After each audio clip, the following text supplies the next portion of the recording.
കൊട്ടിഘോഷിച്ച പ്രചരണങ്ങൾക്കൊടുവിൽ കേരളത്തിലെ ജനങ്ങൾ ഇന്നലെ ജനവിധി എഴുതി. താരങ്ങളിൽ ചിലരുടെ വോട്ടിംഗ് ചർച്ചയാവുകയും ചെയ്തു.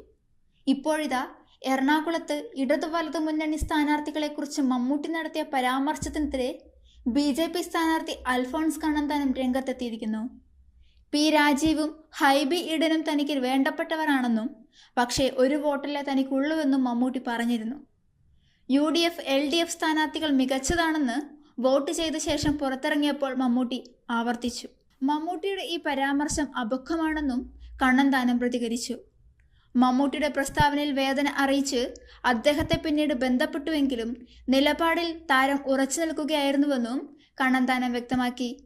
ഇതുമായി ബന്ധപ്പെട്ട് എൻ്റെ മകൻ മമ്മൂട്ടിയെ കണ്ട് സംസാരിച്ചിരുന്നു. തെറ്റൊന്നും ചെയ്തിട്ടില്ലെന്നായിരുന്നു അപ്പോൾ അദ്ദേഹം പറഞ്ഞത് എന്നാണ് കണ്ണന്താനം പറയുന്നത്.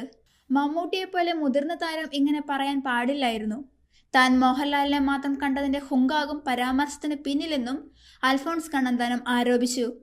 അതേസമയം മോഹൻലാലിനെയും മമ്മൂട്ടിയെയും തെറ്റിപ്പിച്ച് ഹിന്ദു മുസ്ലിം എന്ന രീതിയിൽ മാറ്റാനാണ് കണ്ണന്താനം അടക്കമുള്ളവർ ശ്രമിക്കുന്നതെന്നും വർഗീയതയാണ് ഇതിനു പിന്നിൽ ലക്ഷ്യമെന്നും സോഷ്യൽ മീഡിയകളിൽ ആരോപണമുയരുന്നുണ്ട്.